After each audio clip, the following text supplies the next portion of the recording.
There's a man in a prison cell who figured out something about human power that most free people will spend their entire lives never learning. He had nothing, no possessions, no future he could count on. Every external thing that people use to feel strong, gone. And yet the guards were afraid of him. Not because of what he did, because of what he didn't do. He didn't react. And that single quality made him the most dangerous person in the building. What you're about to hear is not self-help. Self-help tells you to feel better about yourself. This is something completely different. This is about what actually happens inside the human brain when someone decides to stop being readable, and what that does to everyone around them, permanently. There are 8 specific things that psychologically powerful people never do. Not because they read it somewhere, because at some point something happened that forced them to learn it. And once they learned it, they could never go back to operating the way everyone else does. By the time this is over, you won't be able to either. But before we get into the first one, I need to tell you about a psychological experiment that changed how researchers think about social dominance. And the result was so unexpected that the lead researcher asked his team to run it 3 more times because he didn't believe what he was seeing. Keep that in mind, we'll come back to it. Because the result of that experiment explains something about human behavior that will completely reframe how you see every social interaction you've been in for the last 10 years. Let's start here. Every single person you've ever admired for their presence, their calm, their ability to walk into a room and immediately shift the energy without raising their voice or making a single dramatic move. Every single one of those people has something in common. Not confidence, not intelligence, not charisma. Something far more specific.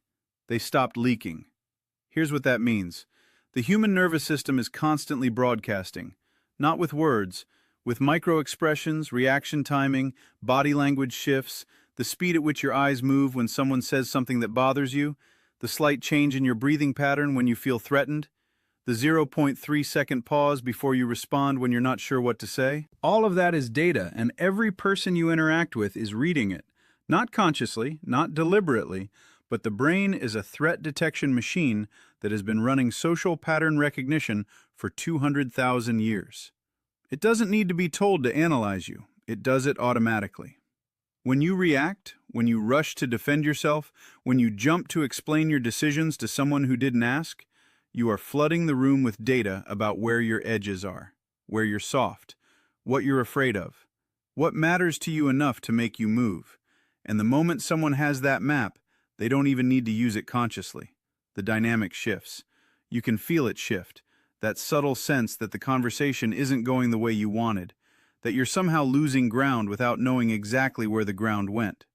That feeling has a precise psychological name and a precise psychological cause. And the first thing we need to talk about is exactly that. Psychologists who study influence and social power talk about something called emotional reactivity as a liability. The research is blunt. The more predictably reactive you are, the more social leverage others have over you, whether they're trying to use it or not.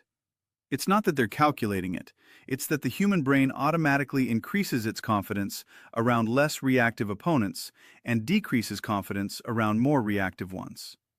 You have been in rooms where someone walks in and the temperature changes. Not because they said anything, not because they did anything, just their presence carries a kind of weight that reorganizes the room around them. You've also been in rooms where someone walks in and immediately, within seconds, you can tell they're nervous. And you can tell without them saying a single word. The difference between those two people is not what they know, it's what they show. And here's what nobody tells you, the second thing you need to understand. The urge to explain yourself is not a character trait, it is a fear response. And it was installed in you so early and reinforced so consistently that by now it feels like just who you are. It isn't. Here's where it comes from. In early childhood, most of us grew up in environments where our worth was at least partially conditional. Not necessarily dramatically, not necessarily abusively, but most children learn very quickly that when they disappoint someone important, they need to fix it. That the way to restore safety is to explain, to justify, to make the other person understand why you did what you did so they can go back to approving of you. That is an extraordinarily useful skill for a 7-year-old navigating a parent's emotions. It is a catastrophic liability for a 34-year-old navigating a boardroom. Because when you over-explain to an adult who hasn't asked for your reasoning, you are not being transparent. You are communicating something else entirely. You're communicating that their opinion of you is load-bearing, that if they don't understand and accept your reasoning, something important to you is at risk. And people, even good people, even people who love you, will unconsciously use that leverage. Not because they're manipulative, because social leverage is instinctive. Think about the last time you defended a decision to someone who hadn't attacked it. Think about the last time you pre-apologized before stating an opinion. Think about the last time you softened something true because you were afraid of how the room would receive it. That pattern is costing you something that can't be measured in a single interaction. It accumulates, and over time it quietly restructures how everyone around you relates to your authority. The people who stopped doing that didn't become cold. They didn't become rude. They became something far more interesting. They became someone whose words carry weight, precisely because they don't use extra words to prop them up. Now, I told you we'd come back to that experiment. Here it is. Researchers at a social psychology lab at Stanford set up a study on what they called social gravity, the unconscious way humans orient themselves around certain people in group settings. They put groups of 8 strangers in a room, gave them a collaborative task, and filmed everything. No designated leader, no titles. No one told anyone what to do. What they found was not what they expected. They expected the most vocal people to naturally take on leadership roles. They expected the people with the most ideas, the most energy, the most apparent confidence to pull the room toward them. That's not what happened. The people who ended up with the highest social gravity in the room, the ones everyone else subtly oriented toward, made more eye contact with, deferred to without being asked, were consistently the ones who spoke least and reacted least. Not the quietest in terms of personality, but the ones whose reactions were the most measured, the most deliberate, the most unhurried. The room bent towards stillness, not noise. That result was so counterintuitive that they ran the study 4 times with different groups. Same result every time. The brain reads stillness as authority, not because stillness performs authority, because authority at its biological root is the absence of threat response. And a person without a visible threat response reads to the ancient brain as someone who has nothing to fear. Now, here's where it gets darker, and this is the third thing. Most of the reactions that are controlling your life right now are not responding to what's actually happening. They're responding to what happened before. A version of this situation that ended badly once, maybe years ago, maybe in a context that has nothing to do with your life right now. Neuroscientists call this predictive processing. Your brain doesn't wait for reality to unfold and then respond to it. Your brain makes a prediction based on every similar past experience stored in memory and triggers the emotional response to that prediction before the reality has even finished happening. You are frequently having emotional reactions to things that don't exist yet and may never exist at all. Someone sends you a short message with no punctuation and your chest tightens before you've even formed a thought. A silence in a conversation goes 2 seconds too long and your brain has already written 3 different catastrophic interpretations of what that silence means. Someone looks at you a certain way in a meeting, and by the time you're driving home, you've reconstructed their expression into evidence of something. But here's the thing, your brain chose that interpretation from a menu. It always does. And the menu it chooses from is built from your most emotionally charged memories, not your most accurate ones, not your most recent ones, your most charged ones, the ones that hurt the most, the ones that made you feel the most unsafe. This means your emotional reality is, in a very literal neurological sense, based on a story your brain is writing in real time using old data, and then presenting to you as objective truth. The gap between that story and what's actually happening is where your freedom lives. And the people who learn to find that gap, to hold it open even for a second or two, become nearly impossible to destabilize. Because they've stopped reacting to the movie playing in their own head and started responding to the actual scene in front of them. That sounds simple. It is not easy. But there's a specific way to build it, and we're going to get there.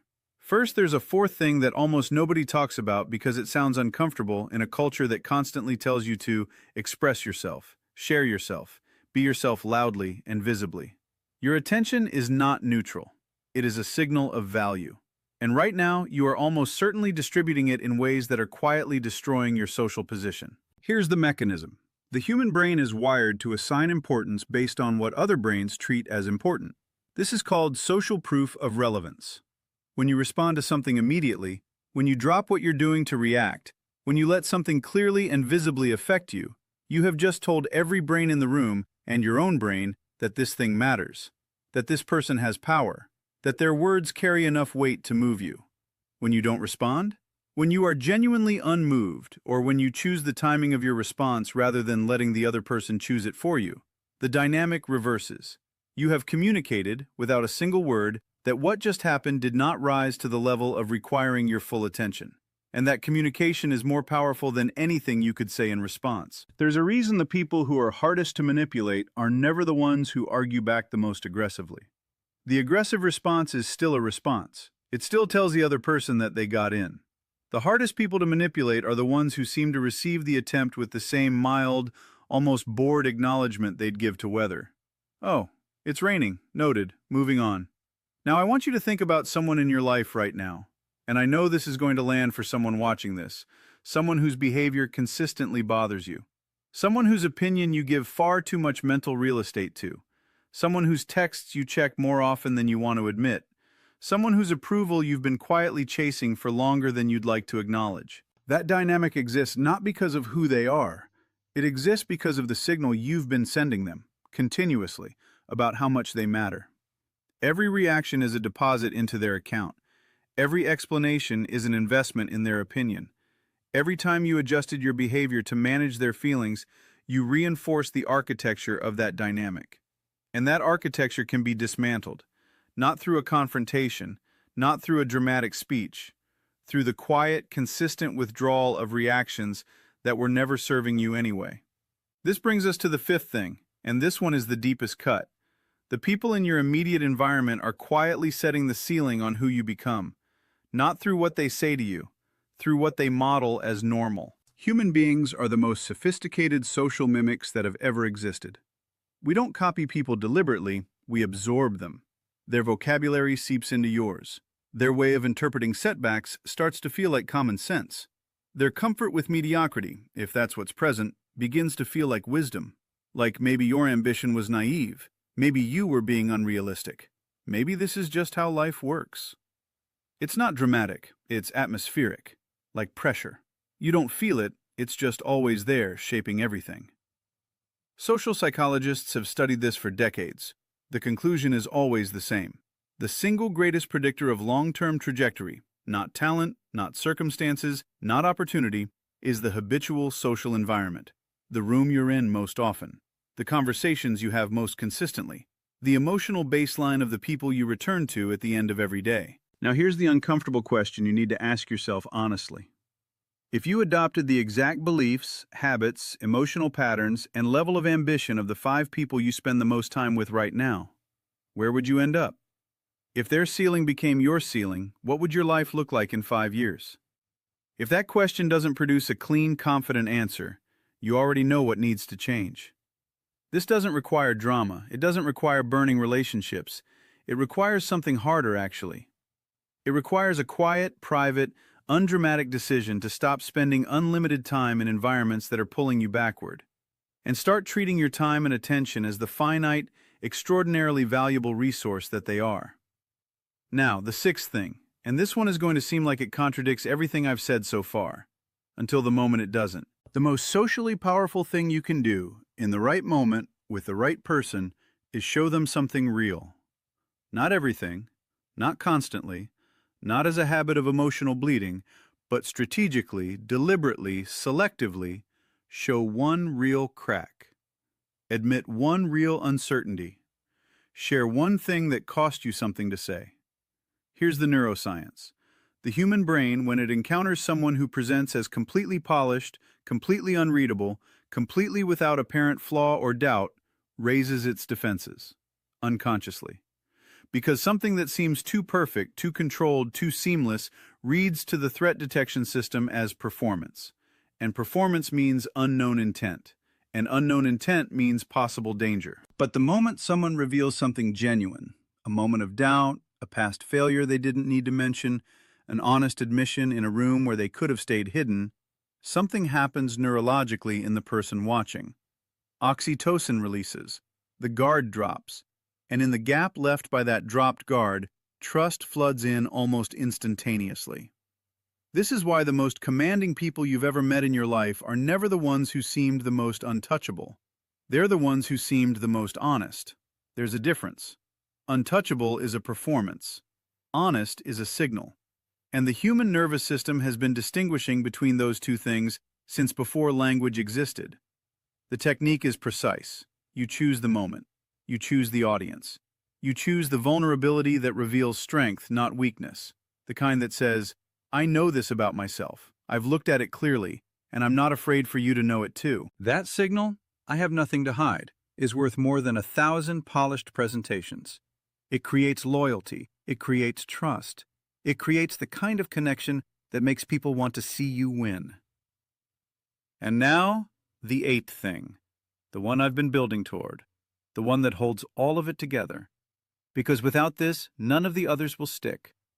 You can practice all 7 of the other principles perfectly and still feel like something is missing, because something will be. Here it is. Every single strategy, every technique, every psychological principle for becoming someone who can't be rattled, all of it fails if the identity underneath is hollow. Most people's sense of self is borrowed. It was assembled from other people's opinions, other people's standards, other people's definitions of success and failure and worthiness. The family that told you what a good person looks like. The culture that told you what a successful person earns. The social environment that told you what an attractive, respected, valuable human being is supposed to be and do and have. And you took all of that in because you had no choice. You were a child. You were forming. You needed a map. And you built an identity on top of it. And that identity has been running your life ever since, mostly below your conscious awareness, mostly without your permission. Here's the problem with a borrowed identity. It has no roots. When someone criticizes you, it wobbles, because it was never truly yours to begin with. When circumstances change, the job ends, the relationship ends, the external validation dries up, it collapses. Because it was never a foundation, it was scaffolding. And scaffolding only holds as long as someone else keeps building on top of it. The people who are genuinely unshakable, not performing stability, actually living it, have done something that most people spend their entire lives avoiding. They've gone underneath all of that borrowed material and asked the brutal, unglamorous, deeply uncomfortable question, who am I when there's no one watching? What do I actually believe when I'm not performing for an audience? What would I protect even if protecting it cost me everything comfortable and familiar? Those answers, when they're real, not aspirational, not what you wish were true, but what is actually verifiably true in the moments when you have nothing to perform for, become something that cannot be shaken. Because they weren't given to you by anyone, you found them yourself. You tested them. You chose them. And when your identity is chosen rather than inherited, something changes in the way you move through the world. It's not a visible change necessarily, it's not dramatic, but other people feel it. The brain reads it. There is a quality that psychologists call coherence, the alignment between what a person believes and how they behave, regardless of who's watching or what's at stake. When that coherence is present, people trust you before they can explain why. They're drawn to you before they've made a conscious decision. Because the nervous system recognizes something in you that has become extraordinarily rare. You are the same person in every room, not performing, not adjusting, not reading the audience and calculating what version of yourself they want. Just present, just real, just completely, unwaveringly you. That is the foundation. Not confidence as a feeling, confidence as a structural property. Like the difference between a building that looks strong and a building that is strong. One of them shakes in a storm. One of them doesn't notice the storm.